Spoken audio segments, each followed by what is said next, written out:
안녕하십니까?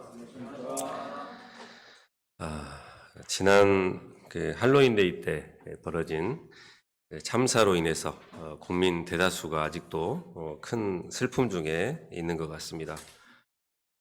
사고가 일어날 것을 알았더라면, 사고가 일어날 것을 예측하고 이것을 미련에 방지를 했더라면 얼마나 좋았을까요?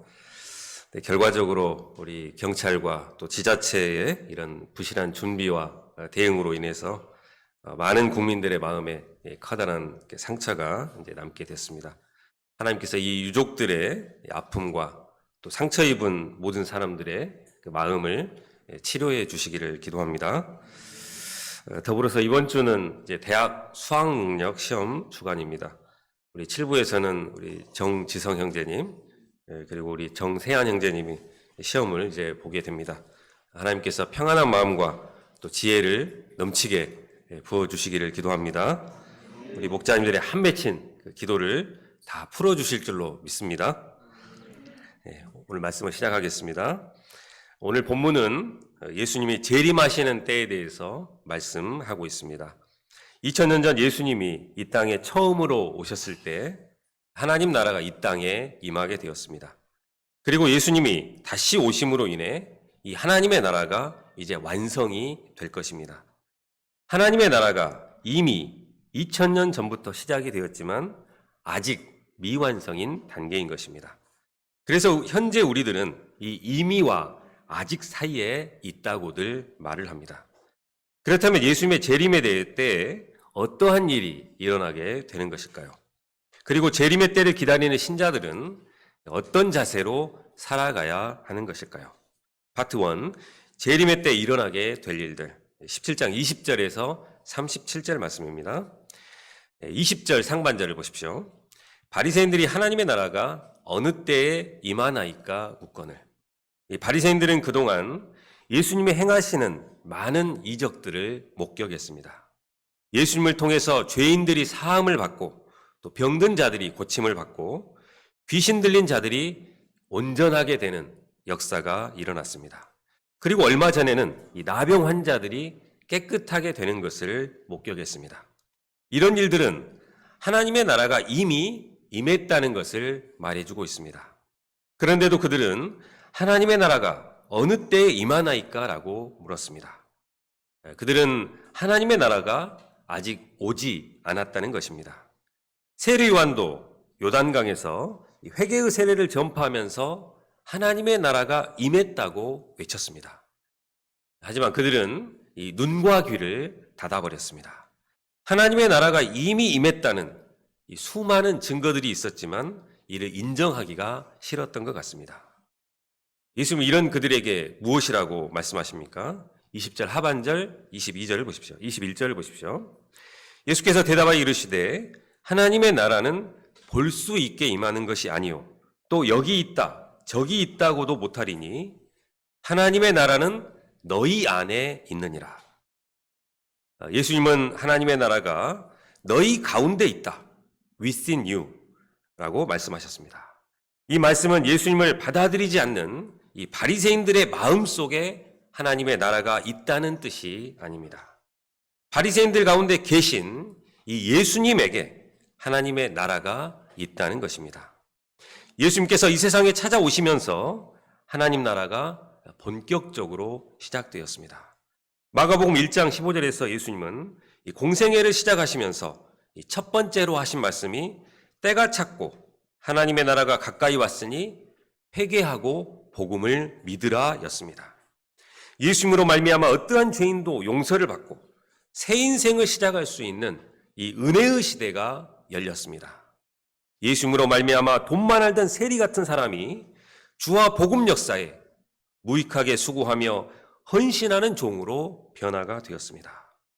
갈릴리 시골에서 물고기나 낚으며 살아가던 자가 예수님의 수제자가 되어 위대한 사도로 변화가 되었습니다.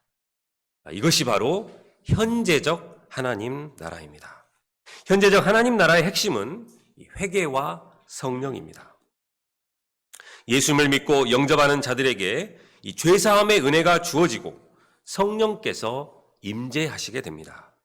그를 통해서 삶 가운데 이 성령의 열매를 맺어갑니다. 그러한 사람들이 교회를 이루고 또 교회 공동체를 이루어 생명을 구하고 또 자비와 희생을 배워가면서 이 현재적 하나님 나라가 확장되어 가는 것입니다.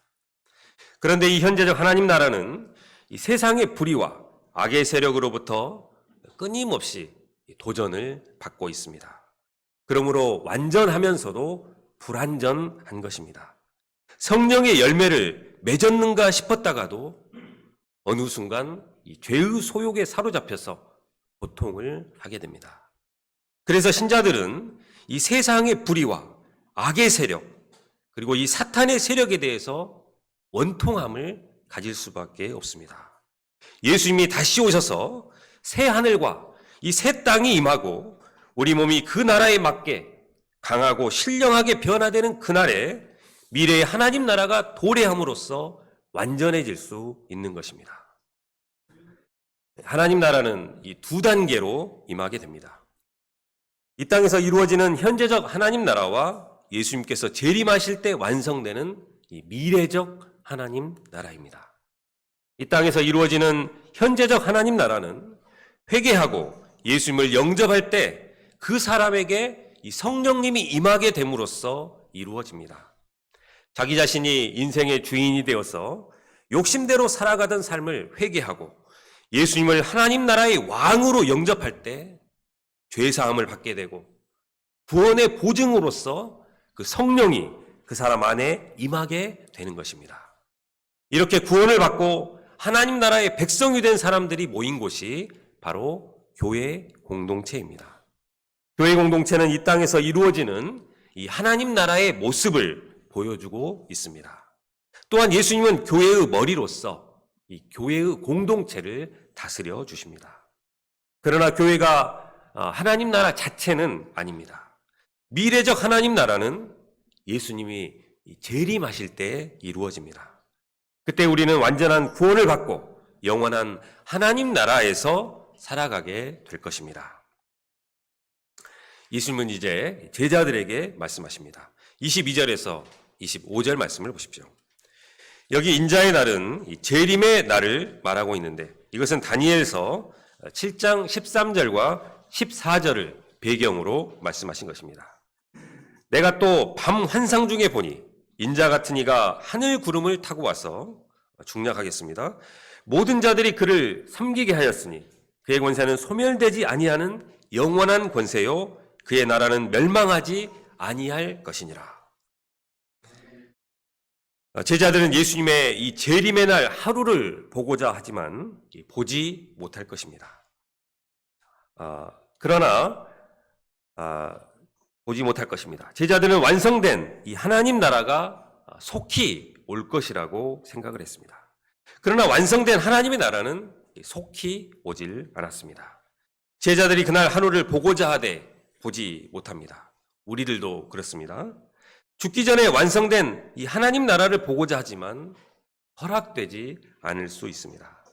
그럴지라도 이 땅에서 사는 날 동안 예수님의 재림을 소망하면서 하나님의 뜻대로 살아야 합니다. 왜냐하면 그날에 이루어질 이 심판에 따라서 영원한 하나님 나라에서 살게 될 수도 있고 불과 유황불에 타는 못에서 영원히 고통하게 될 수도 있기 때문입니다. 마지막 때 조심해야 할 것이 무엇입니까? 자칭 타칭 메시아의 출현입니다. 우리나라에만 자칭 하나님, 이 자칭 예수님이 17명이 넘는다고 합니다. 신천지는 이만희가 재림의 주임이요, 경기도의 과천이 새 예루살렘 성지라고 주장을 합니다. 그런데 성경은 이런 주장들이 터무니없는 것임을 명백히 밝혀주고 있습니다. 특정 장소에만 나타났다고 하는 것은 오히려 그가 거짓 그리스도임을 드러내주는 증거가 됩니다. 왜냐하면 예수님의 재림은 번개가 하늘 아래 이쪽에서 저쪽같이 비침같이 누구나 볼 수 있게 임하는 것이기 때문입니다. 예수님의 재림은 이 땅에 사는 모든 피조물들이 볼 수 있는 우주적인 사건입니다. 예수님이 이 말씀을 하실 때만 해도 먼저는 많은 고난을 받고 그 세대에게 버림받으시는 것을 앞에 두고 계셨습니다. 그러나 오늘 우리는 이 말씀이 이미 다 성취되어졌고 이제 번개같이 재림하실 그날만을 기다리고 있습니다. 26절에서 33절은 예수님의 재림의 때가 이 노아의 때 그리고 롯의 때와 같음을 말해주고 있습니다. 노아의 때가 어떠했습니까? 노아가 방주에 들어가던 날까지 사람들은 먹고 마시고 장가가고 시집들었습니다. 그것이 전부인 줄 알고 살다가 홍수가 나서 멸망을 당했습니다. 산 위에 커다란 방주가 지어져 갈 때 이 방주는 심판의 강력한 메시지였습니다. 무려 120년간이나 강력한 메시지를 전달했습니다. 그런데도 사람들은 회개하지 않았습니다. 줄기차게 먹고 마시고 장가가고 시집갔습니다. 그것이 인생의 전부였습니다. 삶의 의미와 가치 그리고 보이지 않는 것에는 관심이 없었습니다. 그냥 재미있게 살다 가면 되는 것이라고 생각했습니다. 영적인 무관심의 시대였습니다. 그러다가 홍수가 나서 그들은 다 물로 멸망을 당했습니다. 롯의 때도 비슷합니다. 그때도 사람들은 먹고 마시고 사고 팔고 심고 그리고 집을 지었습니다. 노아의 때와 비교해서 달라진 것이 있다면 장가 들고 시집간 것이 사고 팔고 집을 지은 것으로 바뀐 것뿐입니다. 두 시대는 모두 지극히 현실적인 삶만 추구한 것입니다. 롯이 얼마나 무시무시한 이 천사의 경고를 전했습니까? 그런데 사위들은 그것을 듣고 농담으로 여겼습니다. 신화나 동화 속 이야기처럼 허무맹랑한 이야기처럼 여겼습니다. 논리적이고 이성적인 사고에 전혀 합당하지 않다고 여겼습니다. 그러다가 롯이 소돔에서 나가던 날에 하늘로부터 불과 유황이 비오듯 해서 그들을 멸망시켰습니다. 인자의 때도 노아의 때나 롯의 때와 같습니다. 2000년이 넘게 지난 지금도 여전히 먹고 마시고 장가들고 시집가는 현실적인 것들에만 관심이 있습니다. TV 방송이나 유튜브 등 영상 매체들의 주된 내용이 먹방입니다. 백종원 씨가 등장하는 프로그램이 한 주에 18개나 된다고 합니다. 누군가 먹방 유튜브에 예상 월 수입을 조사했는데 1위는 구독자가 571만 명이나 되었고 또 1위부터 10위까지 월 수입이 4천만 원이 넘는다고 했습니다. 이런 먹는 것뿐 아니라 구해줘 홈즈 같은 이 부동산 프로그램도 인기가 있습니다. 또 미혼이나 돌싱 등 주로 커플들을 맺어주는 프로그램 등이 인기가 있습니다. 먹고 마시고 집 짓고 또 결혼하는 것이 죄는 아닙니다. 문제는 이런 것들이 우선적인 관심이 될 때 영적인 데서 관심이 무관심해진다는 것입니다. 이런 세상에 살다 보면 예수님의 재림이나 심판이 농담처럼 들려지고 SF 소설처럼 들려지게 되는 것입니다. 팬데믹이 오고 기후 이상이 닥쳐오고 온 지구적인 재앙이 경고하여도 하나님을 찾으려고 하지 않습니다. 그저 재미있게 사는 것, 폼나게 사는 것이 전부인 줄 알고 멋지게 살다 죽으면 끝이라고 생각을 해버립니다. 우리 신자들은 이런 세상 가운데 우리가 깨어 있어야 하겠습니다. 우리 믿는 자들은 주님이 오실 날이 멀지 않았음을 알고 주님이 오실 날을 사모하며 살아야 되겠습니다. 예수님은 이때 어떻게 하라고 말씀하십니까? 그날에 사람이 지붕 위에 있고 그 세간이 집 안에 있으면 그것을 가지러 내려오지 말아야 하고 밭에 있는 자도 뒤도 돌이키지 말아야 합니다. 주님의 뜻이면 언제든지 내려놓을 수 있는 그런 자유함을 준비하라는 말씀입니다. 심판의 날이 눈앞에 다가왔는데도 돈사랑, 이 쾌락사랑의 발목이 잡혀 있으면 누가 도와줄지라도 구원받을 수가 없습니다. 롯의 철을 기억해야 합니다. 그녀는 롯을 남편으로 두고 천사의 특별 에스코트까지 받아 이 소돔성을 탈출했는데도 결국 소금 기둥이 되어버렸습니다. 천사들은 롯의 일행에게 분명 돌아보거나 들에 머물지 말고 산으로 도망해서 멸망함을 면하라고 했습니다. 그런데도 그녀는 도대체 무슨 배짱으로 뒤를 돌아보게 된 것입니까? 호기심 때문이 아니었습니다. 평소 집안일을 도와주지 않는 이 남편에 대한 반발심 때문도 아니었습니다. 소돔에 남겨둔 돈, 그리고 소돔에서의 즐거운 그런 기억 때문이었습니다. 만약 폭력과 음란으로 가득한 이 소돔성을 끔찍하게 생각을 했다면, 그래서 하나님의 심판이 임할 것을 의식하고 살았다면 그녀는 조금의 미련도 없이 앞만 보면서 달려갔을 것입니다. 소돔 사람들처럼 살고 싶고 소돔 사람으로 사는 것을 좋아했기 때문에 뒤를 돌아본 것입니다. 롯의 처가 주는 교훈이 무엇입니까? 33절을 보십시오. 예수님은 자기 목숨을 보존하고자 하는 자는 잃을 것이며 자기 목숨을 잃는 자는 살 것이라고 말씀하셨습니다. 자기 목숨을 보존한다는 것은 세상에서 불신자들처럼 똑같이 살아가는 것을 말합니다. 자기 목숨만을 보존하기 위해서 조금도 손해보지 않고 살고자 하는 것입니다. 주와 복음을 위해서 손해도 보지 않고 아픔도 겪지 않고 살고자 발버둥을 칠수록 영적으로는 죽어가게 될 것입니다. 그러나 경건하게 살고자 이 땅에서는 손해를 보고 생명을 구원하고자 때로는 눈물을 흘리며 수고하는 자, 자기의 목숨만을 위해 살지 않는 자는 하나님께서 그를 특별한 소유로 삼아주실 것입니다. 그를 생명책에 기록해 주실 것입니다. 34절에서 35절은 심판의 단호함을 말해줍니다. 그 밤에 한 자리에 누워있으면 하나는 데려감을 얻고 하나는 버려둠을 당할 것입니다. 두 여자가 맷돌을 갈다가 하나는 데려감을 얻고 하나는 버려둠을 당할 것입니다. 둘이 한 자리에 누워있다는 것은 부부이거나 가족을 말합니다. 그들은 생활 습관이나 또 삶의 패턴이 비슷할 것입니다.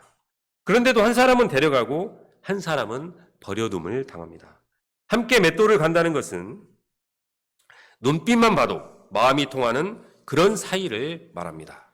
아마도 두 여자는 찐친이었을 것입니다. 그럼에도 불구하고 하나는 데려감을 얻고 하나는 버려둠을 당하게 됩니다. 아버지의 믿음으로 아들이 구원받을 수 없습니다. 같은 침대를 쓰고 같은 일을 한다고 해도 그것으로 구원받을 수 없습니다. 하나님의 나라가 있느냐, 하나님의 나라가 없느냐에 의해서 전혀 다른 곳으로 가게 될 것입니다. 아무리 가까운 관계이고 또 같은 일을 하고 있어도 전국은 1+1으로 구원받지는 않는다는 것입니다. 하나님의 심판은 매우 인격적이면서도 단호하게 임하는 것입니다. 파트 2, 인자가 올 때 믿음을 보겠느냐. 18장 1절에서 8절 말씀입니다. 1절에서 8절은 기도에 대한 비유입니다. 누가복음에는 이 기도에 관한 말씀이 많이 나오고 있는데 이 비유는 특이하게도 앞과 뒤로 이 재림의 때에 대해서 언급하신 내용 사이에 삽입되어 있습니다.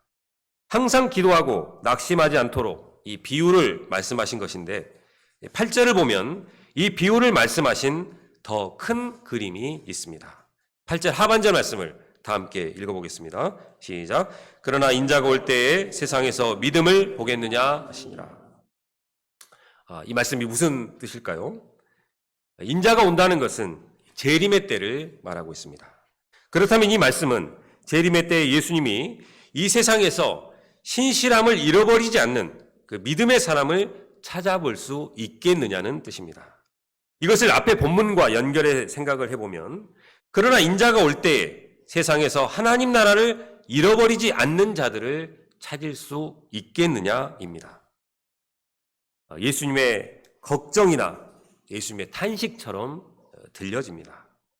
이것을 앞에 예수님은 요한복음 17장에서도 죽음을 앞둔 마지막 날에 제자들과 남겨진 자들을 위해서 간절히 기도하신 내용이 나옵니다. 내가 비옵는 것은 그들을 세상에서 데려가시기를 위함이 아니요 다만 악에 빠지지 않게 보존하시기를 위함이니이다. 내가 비옵는 것은 이 사람들만 위함이 아니요 또 그들의 말로 말미암아 나를 믿는 사람들도 위함이니 아버지여, 아버지께서 내 안에, 내가 아버지 안에 있는 것 같이 그들도 다 하나가 되게 하옵소서. 우리 안에 있게 하사 또 세상으로 아버지께서 나를 보내신 것을 알게 하옵소서. 예수님은 택하신 자들의 믿음을 위해서 간절히 기도하셨습니다. 예수님은 재림의 때까지 이 택하신 자들의 믿음을 보실 수 있을런지 탄식을 하신 것입니다. 택하신 자들이 믿음을 잃지 않기 위해서 무엇을 해야 하는 것일까요? 1절 말씀을 다 함께 읽어보겠습니다. 시작. 예수께서 그들에게 항상 기도하고 낙심하지 말아야 할 것을 비유로 말씀하여. 예수님은 택하신 자들이 항상 기도하고 낙심하지 말아야 한다고 말씀하셨습니다. 그래서 한 가지 비유를 말씀해 주십니다. 2절에서 5절을 보십시오. 한 과부에게 깊은 원한이 있었습니다. 억울한 일을 아마도 많이 당한 것 같습니다. 그렇지 않아도 남편을 잃어서 서글픈데 억울한 일까지 당하니 원통에서 살 수가 없었습니다. 과부는 불의한 재판장을 찾아가서 자신의 억울함을 호소했습니다. 하지만 불의한 재판장은 이 과부의 억울한 사정에 관심을 두지 않았습니다. 과부는 낙심이 되었습니다. 하지만 재판장이 아니면 이 원한을 풀어줄 사람이 없었기 때문에 자주 재판장을 찾아갔습니다. 제발 나의 원한을 풀어주십시오 라고 간청했습니다. 그런데도 재판장은 이 과부의 원한에 관심을 두지 않았습니다. 과부는 포기치 않고 이 재판장을 따라다니면서 제발 나의 원한을 풀어주십시오 외쳤습니다. 화장실에 가면 화장실 앞에서 원한을 풀어달라고 했고, 음식점에 가면 음식점까지 따라가서 원한을 풀어달라고 했습니다. 아침에 집에서 나오면 대문 앞에서 그에게 원한을 풀어달라고 했습니다.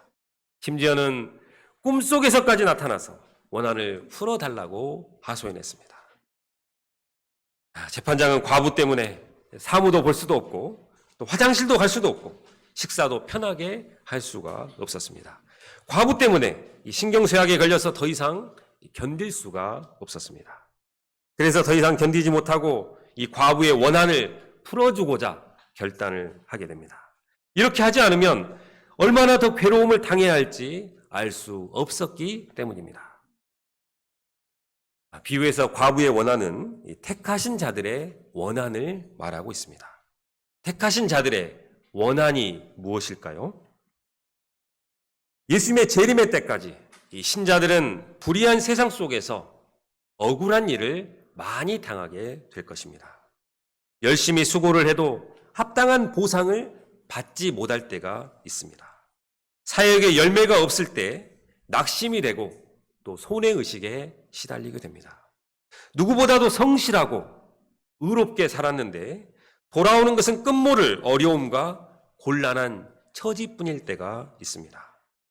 반면에 불의를 행하는 사람들은 오히려 더 많은 부를 소유하게 되고 또 사회적인 신분도 상승을 하고 더 잘 나가는 것 같습니다. 우리 그레이스 목자님과 미림 목자님이 학원 자리를 옮긴 지가 벌써 3년 차인데 아직도 이전 건물주로부터 이 전세금을 못 받고 있다고 합니다.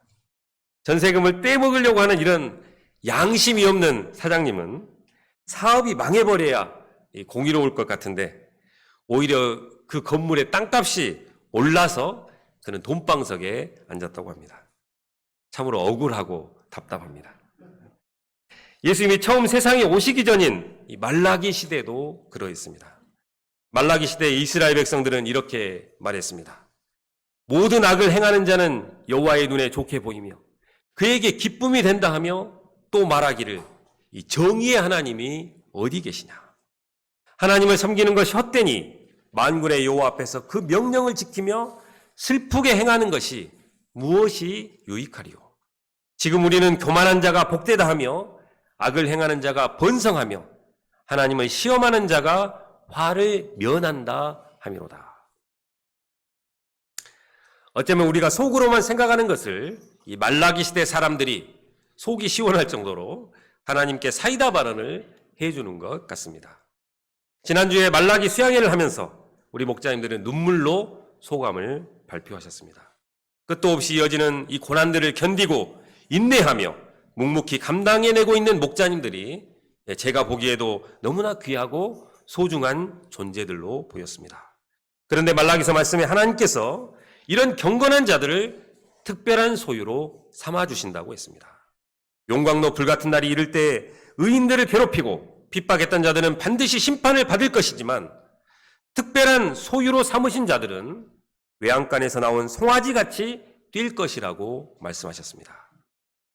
그러므로 택하신 자들이 이 일시적인 악인들의 형통으로 인해 믿음을 잃지 않아야겠습니다. 예수님은 그래서 이 택하신 자들이 항상 기도하고 낙심하지 말라고 비유로 말씀해 주십니다. 6절과 7절, 8절 상반절까지 함께 읽어보겠습니다. 시작. 주께서 또 이르시되 불의한 재판장이 말한 것을 들으라. 하물며 하나님께서 그 밤낮 부르짖는 택하신 자들의 원한을 풀어주지 아니하시겠느냐. 그들에게 오래 참으시겠느냐. 내가 너희에게 이르노니 속히 그 원한을 풀어주시리라. 불의한 재판장은 항상 와서 괴롭게 하기 때문에 과부의 원한을 풀어주었습니다. 하물며 하나님은 택하신 자들의 원한을 들으시고 오래오래 참으시겠냐는 것입니다. 하나님은 특별한 소유 삼으신 자들의 원한을 속히 풀어주신다고 말씀하십니다. 택하신 자들이 정금과 같이 빚어지는 과정 중에 있기 때문에 고난을 당하게 되지만 하나님께서는 그 과정 중에도 이 택하신 자들의 기도를 다 들어주십니다. 택하신 자들의 억울함을 다 해결해 주십니다. 그러면 밤낮 부르짖는 이 택하신 자들의 원한이 무엇일까요? 나에게는 어떤 원한이 있습니까? 하나님께서 이 원한을 어떻게 풀어주기를 원하십니까? 부당하게 겪고 있는 고통, 그리고 악한 자들로 인해 겪게 되는 억울함이 있을 것입니다. 불의한 재판장보다 비교할 수 없이 인자하시고 공의로우신 하나님께서 택하신 자들의 모든 원한을 속히 풀어주실 것입니다. 그런데 이 비유에서 과부가 원수에 대한 나의 원한이라고 했는데 우리 택하신 자들의 원수는 사탄, 마귀입니다. 그렇다면 밤낮 부르짖는 택하신 자들의 원한은 사탄, 마귀의 역사입니다. 이 원수는 우리를 시험에 빠뜨려 에덴 동산에서 쫓겨나게 하였고 죄와 사망의 권세로 우리를 복종시키고자 합니다.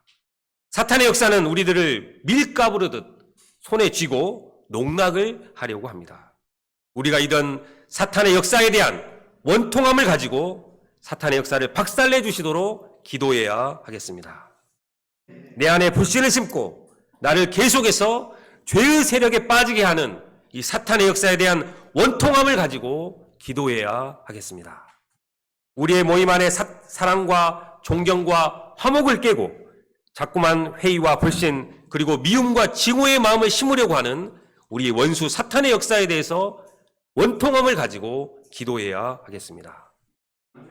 원수 사탄이 박살나는 때가 언제입니까? 예수님의 재림의 때입니다.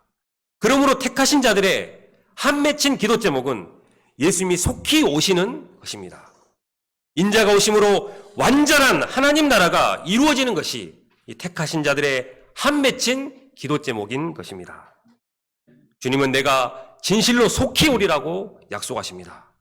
이때 우리는 이렇게 응답할 수 있습니다. 아멘, 주 예수여 오시옵소서.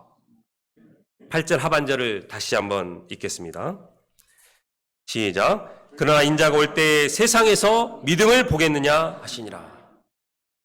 주님은 이 시간에도 우리에게 물으십니다. 누가 힘들고 어려운 일이 있을 때마다 하나님께 부르짖어 기도하는 사람이냐?